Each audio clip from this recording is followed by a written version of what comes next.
Thanks very much. So I'm here to convince you that scholarly publishers are obsolete and to try and get that 16% up to something a little bit more credible.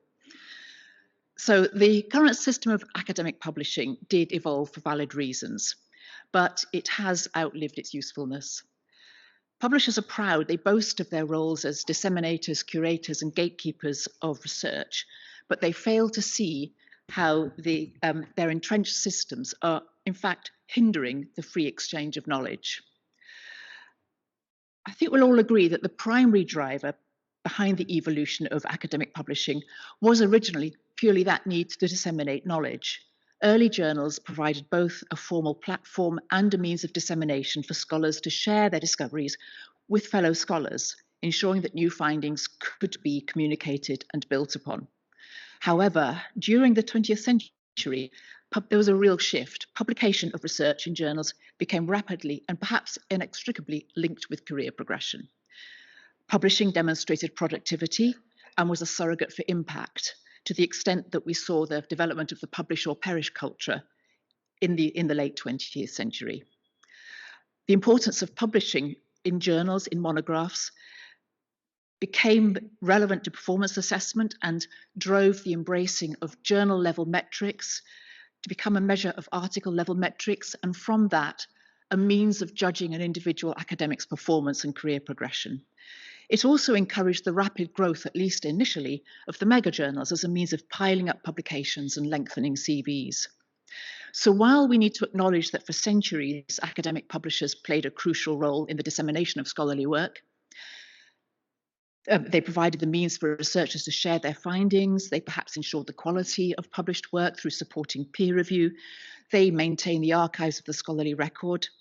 However, all these functions can be replaced by more efficient alternatives, unconstrained by the systems, the customs, and the expectations that have fundamentally not changed for decades, perhaps even centuries. I'd in fact suggest that one of the greatest limitations of the current model is that its structure is based on a print world. In spite of online publishing, we still use a print world paradigm. And the success of the academic publishers is tied to and therefore constrained by that model. The journal, and indeed the monograph as we know it, is a two-dimensional static set of outputs. And the processes, the peer review, the workflows that lead to publication are linear and inflexible. Publishers undoubtedly invest in technological developments, preservation of the permanent record, sophisticated peer review systems, but they're not prepared to upset the status quo by embracing new paradigms. Many pride themselves on their openness to open research, but they're not ready to sacrifice profit on the road to a truly open future, or to let the journal structure evolve to support calls for transparency and openness right through the research process. For them, the version of record is sacrosanct. Not only do they view what comes before the version of record as merely an artifact of the research process, they also, that snapshot in time, that version of record, becomes something that's immutable and unchangeable through their rigid system of corrections and retractions and so on.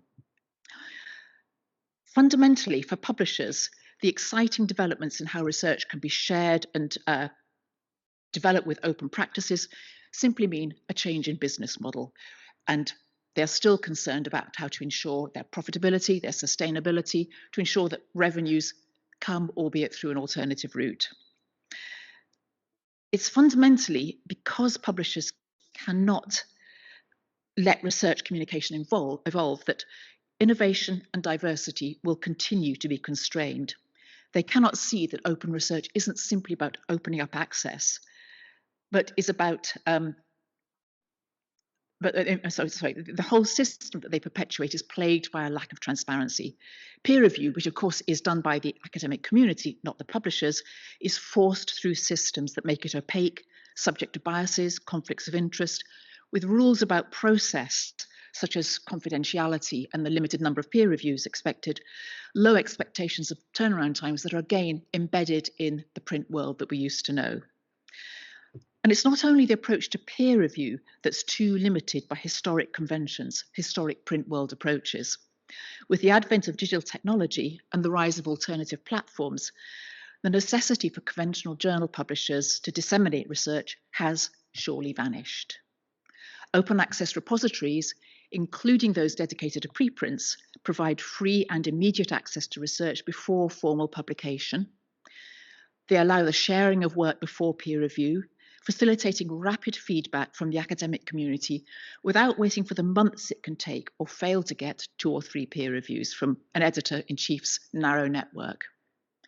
This model of digital repositories can also spur new collaborations and therefore help accelerate the pace of discovery. I also feel that digital repository models can provide a much lower cost alternative for that valid, worthy, but unexciting research that ought to be part of the published record, but cannot find a home in higher cost selective forums, the journals. Universities, research institutions, and funders can and must continue to establish their own publishing platforms using low-cost open source solutions to support the needs of their researchers and ensure that their outputs are freely and immediately accessible. These initiatives bring ownership and accountability for the full research cycle, including its outputs, back into the academic community where it belongs. If embraced by the research community, digital platforms will free us from the shackles of a print-based, profit-based model.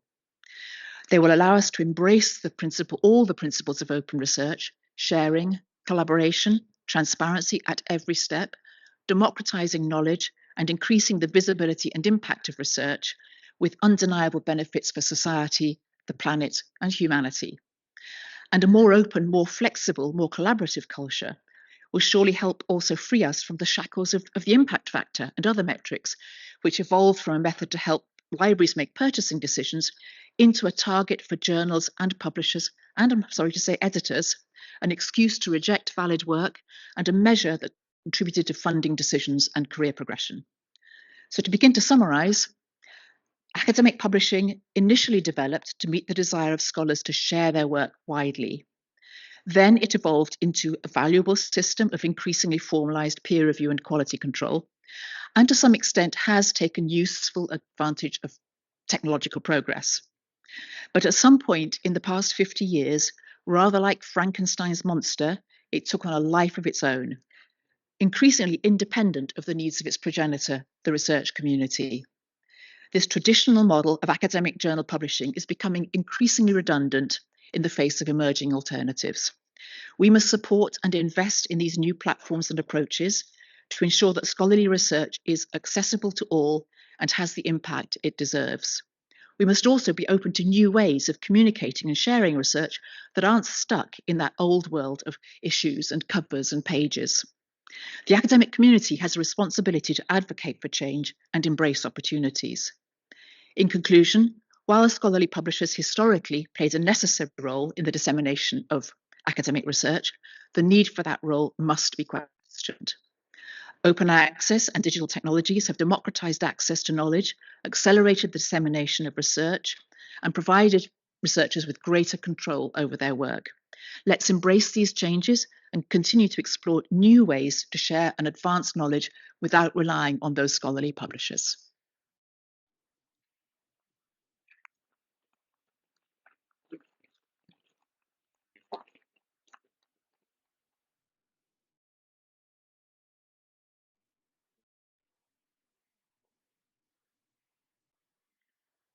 Good morning.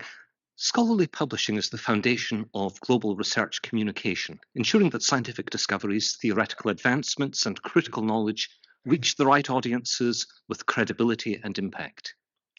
In an age where misinformation spreads rapidly, where data integrity is paramount, and where academia depends on structured dissemination, scholarly publishers serve as an essential pillar, upholding the quality, accessibility, and sustainability of knowledge. Imagine a world without peer review, where rigorous fact-checking is no longer with us, where research findings are disseminated without scrutiny. This is the precarious landscape we face without the essential role played by publishers. They are essential for the integrity, dissemination, and long-term preservation of academic research, playing a vital role in the advancement of knowledge. Academic publishing is not merely about putting research online. It is about certifying knowledge, ensuring that new findings are scrutinized, validated, and placed within the broader context of existing work. At the heart of scholarly publishing lies the cornerstone of quality control, maintaining standards through rigorous peer review. This process, while not perfect, remains the gold standard for validating research and ensuring its rigor. Let's be clear about what peer review is. It's not simply a rubber stamp of approval. It's a meticulous evaluation of research by experts in the same field. These reviewers, often unpaid and dedicating their valuable time, scrutinize the methodology, the data, and the conclusions of a research paper. They identify flaws, challenge assumptions, and suggest improvements. This rigorous process often leads to revisions, sometimes extensive, before a paper is deemed suitable for publication. This is an essential gatekeeping mechanism that prevents flawed research from influencing policies, medical treatments, and technological innovations. Without the oversight of publishers managing peer review, the risk of unreliable and even fraudulent research entering the academic domain would increase exponentially. Thus, publishers are not just intermediaries. They are quality assurance institutions that safeguard the integrity of academic knowledge. They also play a crucial role in the global dissemination of research. It's not enough for research to exist. It must also be accessible, searchable, and preserved for future use. Publishers provide the infrastructure that allows research to reach the right audiences. They are the organizers, the curators, and the disseminators of knowledge. Through their journals, databases, and platforms, they bring research to a global audience. Imagine trying to find a specific research paper amidst the vast ocean of information on the internet. It would be like searching for a needle in a haystack. Publishers provide the structure, the indexing, and the abstracting that makes research discoverable. Moreover, publishers ensure that research is accessible to diverse audiences, including policymakers, educators, and industries. While critics argue that paywalls restrict access, it is important to recognize that many publishers have embraced open access models, allowing immediate availability of millions of articles. Initiatives such as Plan S and transformative agreements between publishers and institutions are expanding open access while promoting sustainability. Publishers provide the infrastructure, the expertise, and the platforms necessary to make open access sustainable and effective. It's not about publishers versus open access. It's about publishers being essential to effective open access.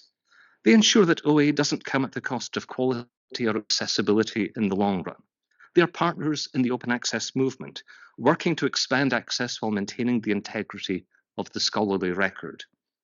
Without their involvement, open access could easily descend into chaos, undermining the very goals it seeks to achieve. Additionally, publishers play a key role in adapting research for broader audiences through lay summaries and podcasts. By helping translate complex research into public-facing content, they bridge the gap between academia and society. Without publishers, we risk creating an environment where groundbreaking research remains hidden, failing to reach those who could benefit from it the most. The process of scholarly publishing is often underestimated in terms of cost and effort. Publishing a high-quality research article requires numerous stages, including copy editing, formatting, metadata tagging, and digital preservation, all of which require significant financial and logistical investment. Publishers shoulder these costs, ensuring that research outputs meet the highest standards. If publishing were left entirely to individual researchers or university presses, the burden of maintaining these services would be overwhelming. The infrastructure needed to preserve, distribute, and archive millions of research outputs would be beyond the capacity of many research institutions. Additionally, publishers fund editorial boards, conference proceedings, and professional societies, supporting the broader academic ecosystem. They invest in anti-plagiarism technology, digital preservation through platforms like Portico, and advanced analytics that help institutions track research impact. It is easy to criticize publishers for charging fees, but what is often overlooked is that they provide an essential service that sustains the research ecosystem. Without them, universities and researchers would face a far greater challenge in ensuring their work reaches a global audience in a reliable, standardized format. It is also important to note that many publishers operate under non-profit models, reinvesting revenue into academic communities. A final but crucial reason why publishers are necessary is that they provide a sustainable economic and ethical model for publishing. The idea that research could be entirely free to publish and access is appealing in theory, but infeasible in practice. High-quality academic publishing requires investment, and someone has to bear the cost. Moreover, publishers play a key role in ensuring ethical research practices. They establish and enforce guidelines on plagiarism, data fabrication, and conflicts of interest. Without these safeguards, academia would be more vulnerable to fraudulent and unethical research practices, as seen in the rise of predatory journals that operate without proper peer review. Furthermore, alternative publishing models, such as self-publishing or institutional repositories, lack the credibility and accountability provided by established publishers. If research were primarily hosted on personal websites or institutional servers, its legitimacy, longevity, and discoverability would be compromised. Thus, rather than dismantling scholarly publishing as some might wish, the focus should be on improving and evolving the system to ensure fair access while maintaining high standards. The pursuit of knowledge is not a sprint, it's a marathon. Research builds upon research, insights accumulate over time, and the discoveries of today pave the way for the breakthroughs of tomorrow. But what happens to that knowledge if it's not preserved? This is perhaps one of the most underappreciated roles of scholarly publishers, their commitment to the long-term preservation of research. They invest in digital archiving, ensuring that research is not lost to technological obsolescence or neglect. They are the stewards of the scholarly record, safeguarding it for future generations of researchers and scholars. Imagine the tragedy of losing access to the research of the past, the insights of previous generations. We would be forced to reinvent the wheel, repeating past mistakes and hindering future progress. Publishers understand the importance of preserving knowledge, not just for today, but for decades and centuries to come. They are the custodians of our intellectual heritage, ensuring that the fruits of human inquiry are not lost to the ravages of time. They understand that knowledge is a cumulative endeavor, and that preserving the past is essential for building a better future. The real challenge is not whether scholarly publishers are necessary or even a necessary evil, but how we can continue to improve and refine the system to balance quality, access, and sustainability. Rather than dismantling an essential pillar of academia, we should focus on fostering collaboration between publishers, researchers, and their institutions to enhance the future of scholarly communication. Publishers are not an obstacle to progress, they are a catalyst for it. They are the guardians of quality, the facilitators of access, and the stewards of knowledge. They are essential partners in the ongoing quest for understanding, ensuring that research continues to inform, inspire, and shape our world. And it is for these reasons that I firmly believe that scholarly publishers are, and will continue to be, absolutely necessary for the advancement of knowledge. Thank you.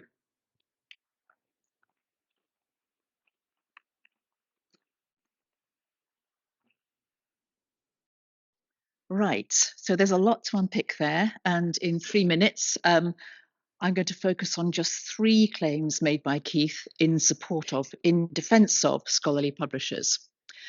That they are needed to make research findable and accessible, that they are needed to manage peer review, and that they are the guardians of the integrity of the published record. I dispute all those claims. Let's talk about accessibility. Keith says that scholarly publishers make research discoverable through indexing, abstracting, metadata, and so on. Well, surely that can be done by AI. Let's move on. More importantly, he says that publishers make research accessible to diverse audiences, including policymakers and educators, industries, and so on. I'd like to thank our panel yesterday from Research to Policy and Practice for disproving that. Kath pointed out that policy officers use Google to find evidence. They don't trawl through publishers' websites or click through from their e-talk alerts. And Toby noted that information ideally needs to be provided to policymakers as a page of charts facing a page of explanatory notes. That's not what publishers or journals are doing, and I'd say it's not what they have the skill set to do. Then peer review. Whatever its flaws, I absolutely agree that peer review does have a role in quality control and in validation of published research. But everything Keith says in support of peer review is about the mainly voluntary work of the academic community.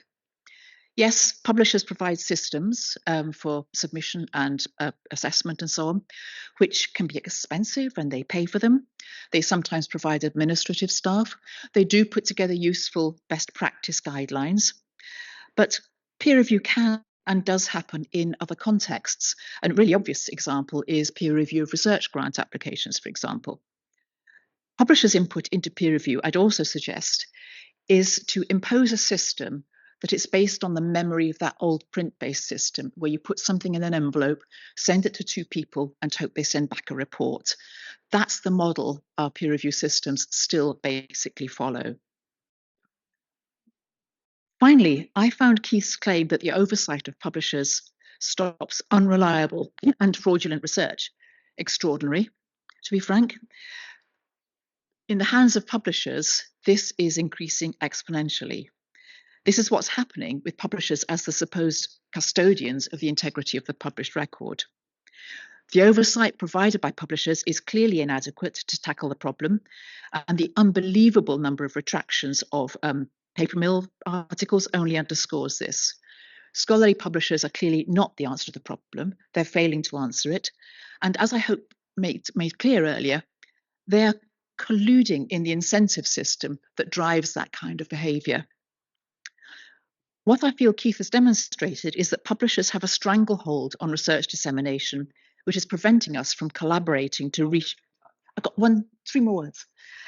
Reshaping the scholarly ecosystem to be fit for purpose in the 21st century, and I stand by my position that they are and should be obsolete.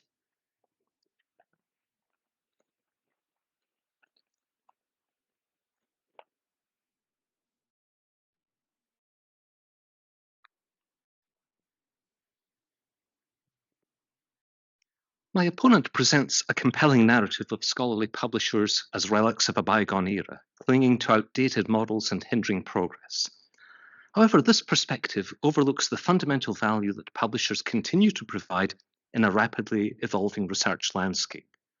While I agree that the digital age presents tremendous opportunities, it also brings clear challenges that publishers are uniquely equipped to address. Firstly, let's address the notion that publishers are solely driven by profit and resistant to change.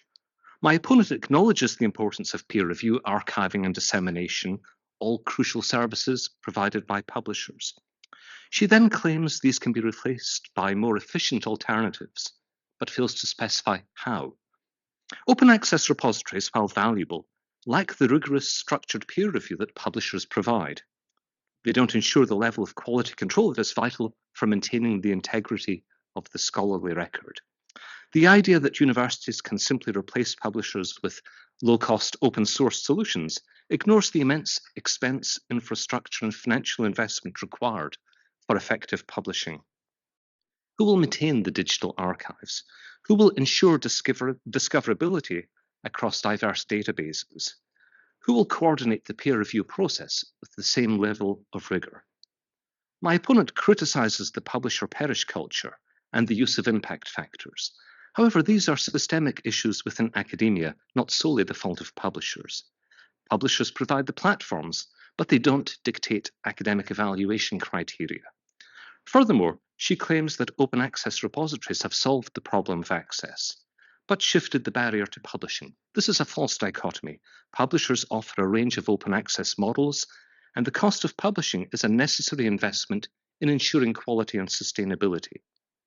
She criticizes the speed and bias of peer review, yet publishers are constantly working to improve these processes.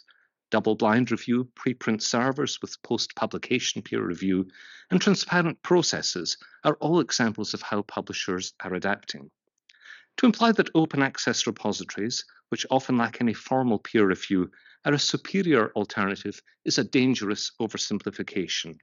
Rapid dissemination without quality control can lead to the spread of misinformation and undermine public trust in science. Furthermore, the version of record is not a rigid snapshot, but a crucial marker of validated research.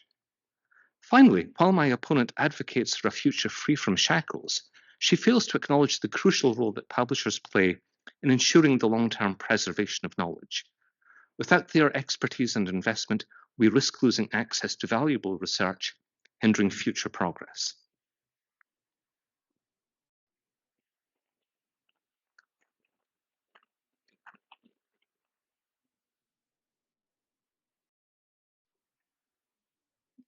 All right, thanks so much to both of our excellent debaters. I have to congratulate Caroline for being the first person in my experience to deliver a 10-minute opening statement in 8.5 minutes. That was a significant achievement.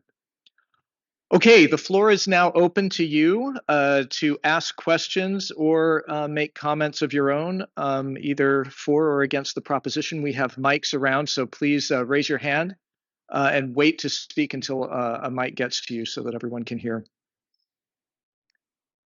I don't believe for a second that nobody in this room has a comment or a question on this resolution.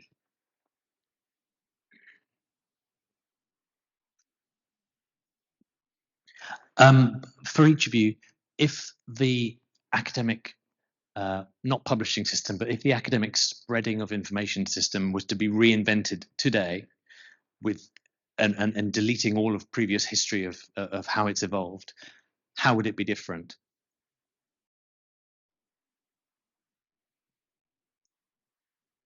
Caroline, do you want to start? Can you hear her through her mic? Try Hello? up a little bit farther on Hey. Colin. I can hear. Got it. Right. Okay.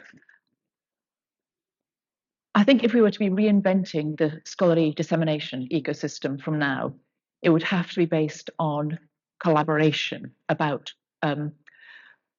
what the motivations are, what the reasons are, what one of the problems we've got at the moment. I'm going to try and keep in role here. Is the incentive structure, which also Keith referred to. Much of the direction we're going in is based on the reward for publishing, getting to that snapshot in time of the version of record, rather than thinking about the ongoing impacts of research in every way. I don't mean everything has to be applied, but in what happens next.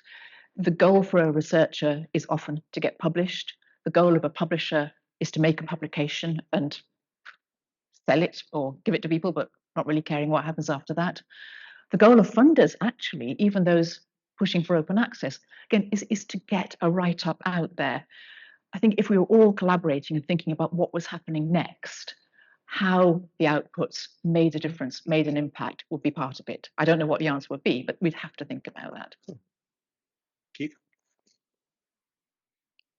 I think that the system broadly is calibrated pretty well. One of the affordances of the current system is that inside higher education institutions, researchers can be credited for the journals in which they publish. There has become a hierarchy of journal brands which researchers trust and value, and that is something that will be difficult to replace without a clear consensus amongst the academy, and that simply doesn't exist. Scholarly publishing or journal publishing started with journals that were established by learned societies to allow members to correspond with each other, share their ideas, distribute information about the advance of knowledge.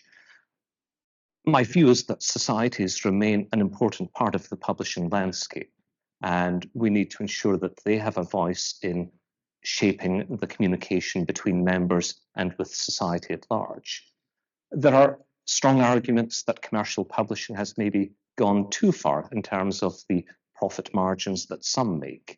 And that is, again, a debate the academy has to have about whether it is willing to be compliant in sustaining such high margin publishing. But I do think that the system of journal brands and the integration of the learned society and the academy are important facets.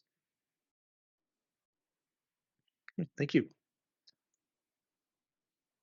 We've got one here and then one there, Kaveh and John. Hi, I have a lot of experience of publishing where scholarly publishers are not involved. So that's the world of international organizations, it's the world of NGOs, the think tanks. They all self-publish and they don't use the services of publishers. And you might think, well, great, so publishers are not necessary.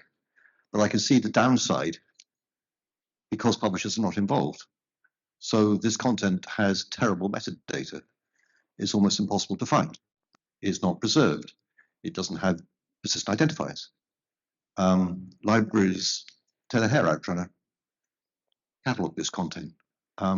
So these are all the things that you get if publishers are not involved. You get content that is poorly structured and can be very difficult to use. So from that point of view, I think publishers add a lot of value. But at the same time, I think there are things that publishers do that they shouldn't be doing. I don't think publishers should be involved in peer review. I don't think publishers should be involved in research integrity. That is the job of the institutions from which the research comes. So I think there needs to be a change in what publishers do. But if you take publishers out, you will create an enormous mess. Then Kabe. Thank you. I'm Carver from River Valley. I'm always in two minds whether to make comments like this, but after Caroline's coming out saying publishing is out of it should change.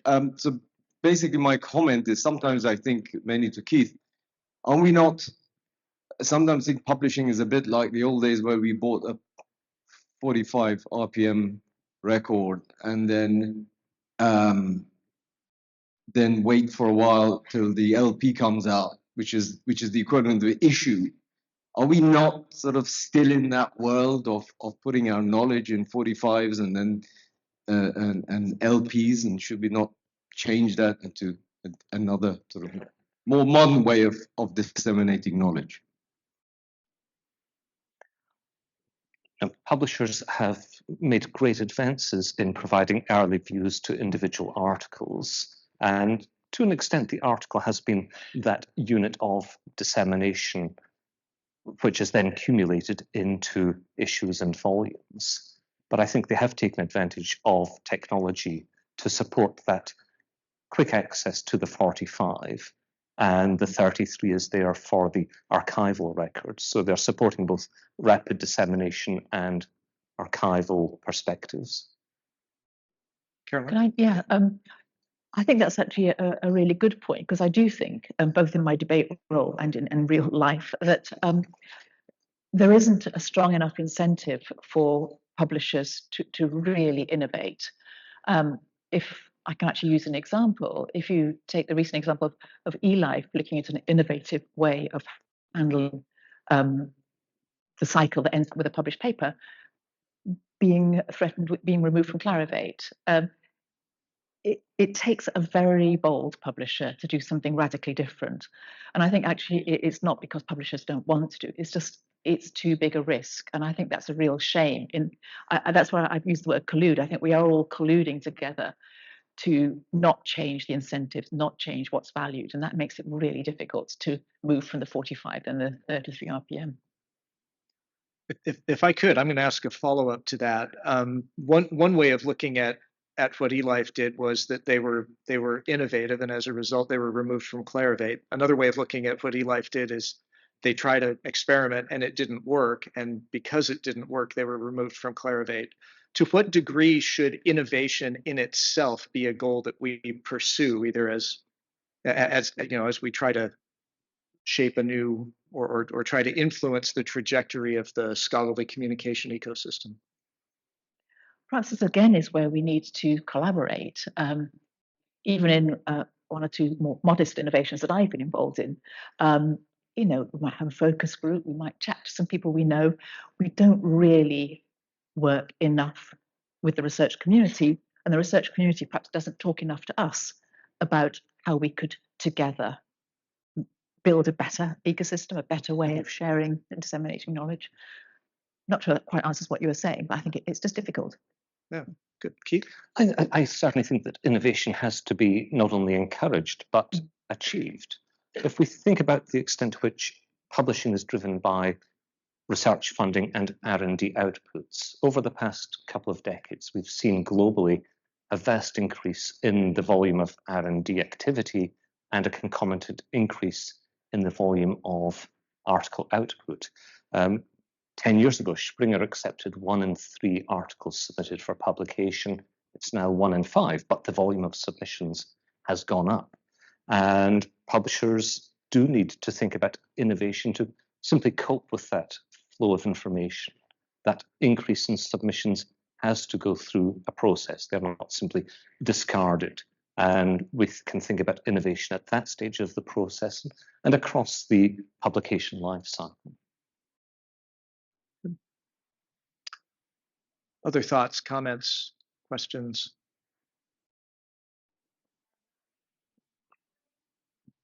Yes. There's a mic coming up. Hello. I'm Esther Bagels, the Open Access Manager at Bloomsbury Academic. And one thing I've noticed in this debate and in general over the past few days is that scholarly books have been left out of the conversation. Monographs, edited collections, etc. I keep noticing that we're talking about publishing of scholarly work only in the context of journals, and books, 1, don't really work with preprints, they're long form texts, and 2, a lot of subjects predominantly publish in books rather than journals. So I think this is quite a journals and essentially STEM oriented debate. I wonder how you could suggest we remove scholarly publishers. How does that impact arts and humanities and books publishing and the authors of those books? Sounds like a question for Caroline. Yeah, well, obviously I'm from STEM background, so I did, I hope you noticed, say monograph twice in my presentation. In 8.5 minutes. I absolutely acknowledge I didn't address books. I think clearly monographs are more akin to journal outputs than other book products. So I think we should assume that we're also talking about monographs. So there are challenges of length and cost and so on when you're looking about an open access system in the future. But I think let's apologise for not addressing books. I'm not as qualified as some people might be too. Keith, any thoughts on the issue related to monographs? Yes, and I speak also as somebody who oversees a university press that publishes monographs to a large extent. And in many disciplines, the monograph remains the currency of academic communication and career progression, if we look at those as 2 of the many reasons why authors produce monographs. And it's a very different economic model. I talked in my previous comment about really the article having become the currency rather than the volume. The monograph remains that unit of currency, but it is a very complex mechanism. It's a much longer process of writing, of editing, of production. And there hasn't been quite the same rapid shift to take the printed version out of circulation. Many researchers still prefer to work with printed monographs. So the economics are a very different argument, but nevertheless, I think that publishers retain an important part in the process. They are there to ensure the proper reward of authors, the proper distribution channels when we're talking about shipping books around the world, ensuring that they are available where and when libraries and others wish to purchase them. That is something where publishers have established channels and are able to continue to add value to the process. Can I just add something? This is from my perspective also, is that whereas if you look at a typical research in experimental science, the outputs of that are data, results, analysis, and so on, that then get encapsulated in an article. In some other subject areas that represented monographs, particularly in the humanities, the output is almost the monograph. So there's, I think, a different flavour about what we're talking about sharing at an early stage and getting feedback and so on. There's a whole different dynamic there, I think. And I'm trying to work out which hat I'm wearing here. I'm getting a bit caught up. But when I, in my regular job, talk about the evolution of scholarly communication, I very much focus on that distributed nature of the scholarly record. That when we think about scientific research, we have the article or the end of project report to the funder. And that is surrounded by a variety of other digital artifacts, data, software and code, protocols, community conversations, open peer review, and so on. And that forms a very digital, very dispersed record of research. The monograph, by and large, is the entity that represents the totality of the research output. Sometimes people share field notes or other observations, but generally the monograph is the record of research. So we're dealing with very different disciplinary behaviors. Tiberius. Thank you. Could it be a future for scholarly publishers to think about an overlay business model? So to push responsibility for validating research into the academic world, into the research world. To push responsibilities like participating in creating the record to this world, academic and research world, and publishers to take an overlay model in which they are curated through a big pool of validated records, and to give them, for example, visibility. They will maintain their role in creating a community, because choosing what to bring in their overlay solution is one thing that is important, but not necessarily obtaining exclusivity on the research record. For example, one research record could be taken in different overlay solutions that are maintained by different publishers. So we can have that research being presented in the overlay solution of that publisher A or B or C without exclusivity. That is now the exclusivity that publishers are asking for the authors to submit only to them. So could it be also an overlay? Could be solutions for metrics. So there could be more actors presenting different overlay models into taking the publishing record and all that is associated with data and everything, and creating their own metrics in this way. Could this, I don't know if I described it correctly. Please let me know if you understood it. And could that be a model for publishing, the overlay business model? I think I'm not going to say yes straight away, because I want to go back to my job as it is, which I really enjoy. But I think there's two really good points in there. If the journal is to have a valid role over the next decades to come, then I think that concept of curation and the right kind of selection, and using the brand, the covers of the journal, to tell people what they're likely to read inside it, I think there's a lot of value in that, particularly with the huge amount of research being published. Value is in directing people, helping them read what will be useful to them.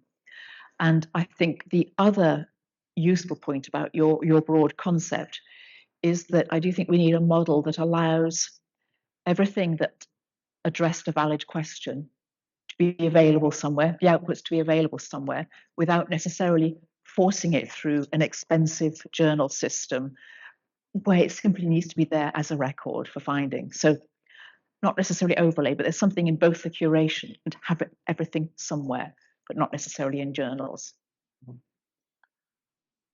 Publishers deeply believe in author choice. I got it out. And I think that you speak to an approach there where publishers would wish to help authors find the best solutions for these different layers.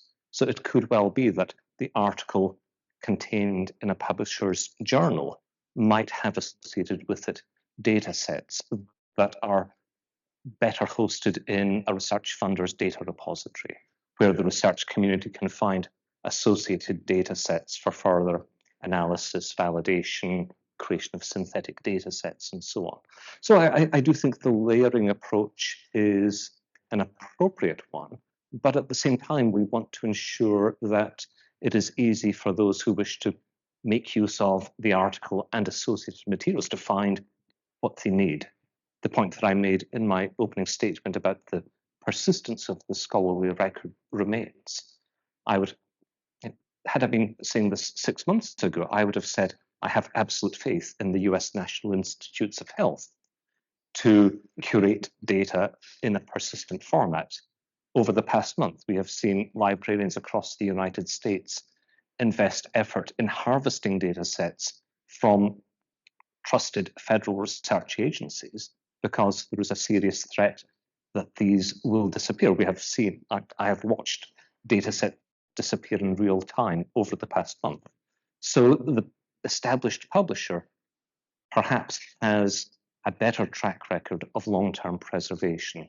So whilst I think that layering approach can distribute effort, promote choice, we need to be confident in persistence. Let me interject another question of my own. This is kind of a follow-up.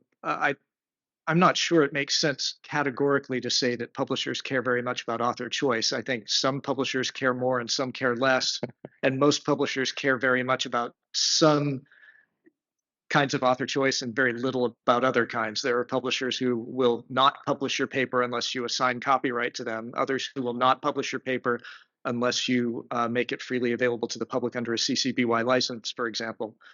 If we were to move to a world in which, if we woke up tomorrow and there were no more scholarly publishers as we understand them today, would that be a better scenario or a worse scenario for author choice on balance? To you. Oh, thanks. I'd be interested to know what you see as the alternative choices. Yeah. You know, I do think, if I'm flipping hats for a moment, I do think that the other trusted institution that has demonstrated longevity is the university. And you can't discount that as being a credible choice. The diffusion of universities, I was reading this morning the Webometrics annual report, it lists 30,000 plus universities. And if we were to view each of those as being the steward of its part of the scholarly record, I'm not sure how great that is for authors as consumers of knowledge. It is a very distributed system, and wearing any of my hats, I would worry about that. And we have seen, the big three publishers have been around for centuries. I don't see as much concern about their persistence and the choice that they offer as I do at the moment in certainly the US landscape, although that's a very niche perspective. Caroline? Yeah, first of all, I think probably publishers don't restrict author choice quite as much as funders and employers. But if we were to wake up tomorrow morning with no publishers, I suppose the utopia might be the research communities instantly get together and form new platforms and work together almost as those original learned societies did in having colloquia and so on. But I suspect what would happen is that the funders and the employers would say, put your article here, upload it here, do it in this way. And there wouldn't really be choice. But ResearchGate might be happy. Good. Other comments from the floor? Yes. Mark has this. All right, do you have a comment, Mark? Yeah, can I okay, go for it. All right. Yeah, so there's a little bit of illegal talk of hats and roles and things going on. But how fearful are you when you return to your workplaces or attend a publisher conference or a librarian conference of being in trouble for today? Or in a more serious note, I suppose, to what extent do conversations take place inside publishers of what are we for? Do we really exist? Or inside libraries for could we publish ourselves, or is it actually quite hard? And before you answer, I should warn you, in a previous life, I was fired from an insurance company for arguing that our product was paying claims rather than collecting premiums. And it was considered so transgressive, it was the end of my career in that insurance company. So good luck tomorrow. I think this is first of all a question for Caroline. Okay, well, I won't reveal our internal discussions. They're not existential, but I think that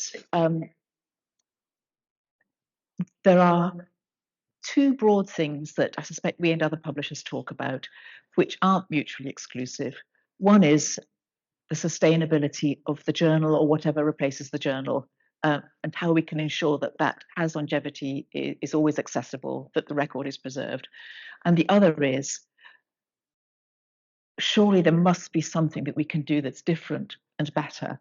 And what is it? And that's where we need to talk together with the research community to understand what, it's not a good phrase, what the jobbing researcher really wants. We know what the researchers want who are excited and innovative and want to try different things. There aren't enough of them. We want to know what the researcher who goes to work, does research, gets published, moves on to the next thing, what they want, and how that we want that to use that to inform how we develop new models. We just don't know enough. Again, I'm not sure which hat, but let me try and be neutral on this. It's been quite clear for the past couple of decades that there is a growing body of discontented researchers who are unhappy with the business models of commercial publishing. I do worry broadly that any attempt to resolve those concerns risks compromising the health and longevity of learned societies, because a mandate emerging from a research funder or from an institution tends not to distinguish or differentiate between a for-profit publisher with a 40% profit margin and a society that contributes much to the advance of the discipline and the field. So I do think there is both a need and an opportunity at this moment in time to find a new equilibrium in scholarly publishing and understanding the different roles and responsibilities. There was a comment from the floor earlier, which I think could be held as identifying those components of the publishing ecosystem that might move into different hands. So if publishers currently are the overseers of peer review, should that be more fully handed to the academy? But equally, if the academy is currently managing research data, should that perhaps be coupled for curatorial purposes with the publication? So I do think that we're at a moment in time where a conversation amongst different stakeholders is critical. I think we also need to understand the long-term future of information philanthropy.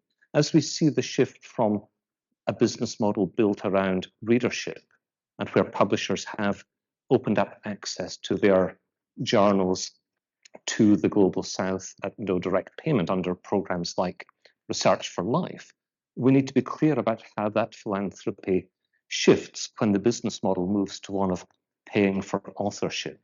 And again, that's an important part of the conversation that continues to advance, albeit somewhat slowly. I'll leave it at that. I'll just add from my position as a librarian, I find that one of the lines that I use a lot in my organization is the further you are from a system, the simpler it looks.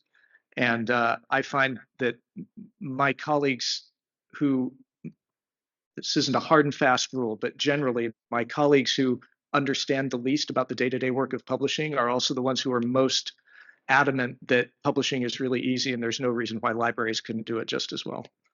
Which is not to say that there aren't some very successful library-based publishing programs out there, but anyway. We've got 5 minutes left. I think we've got time for one more intervention from the floor, and then we'll retake the vote.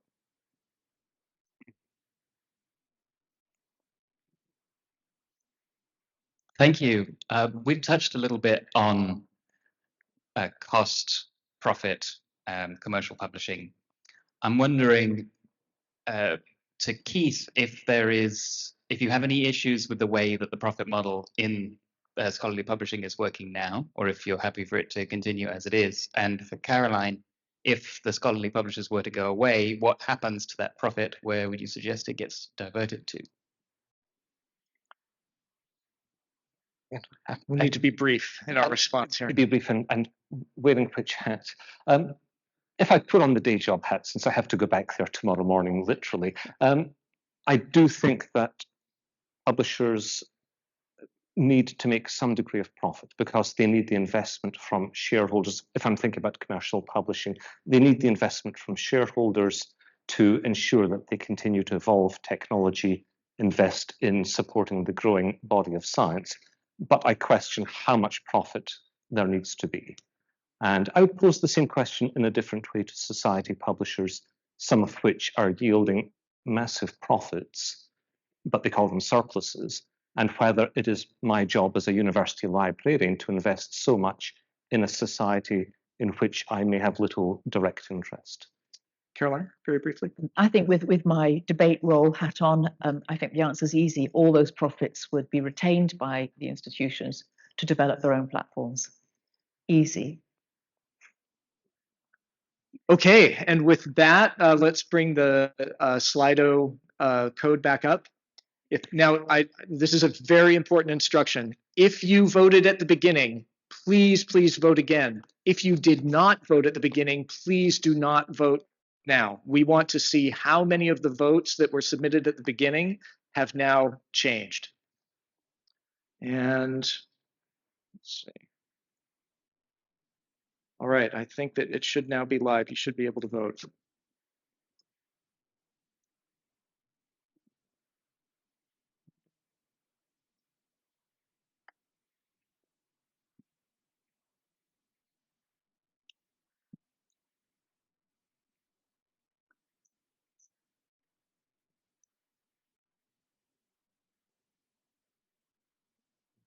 It's starting to slow down.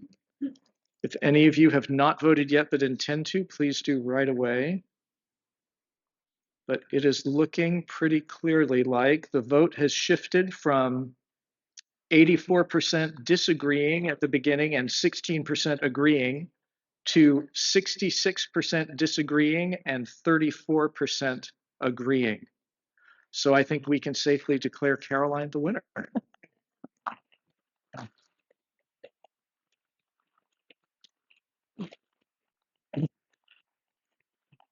And with that, I can dismiss you to a well-deserved lunch. Thank you.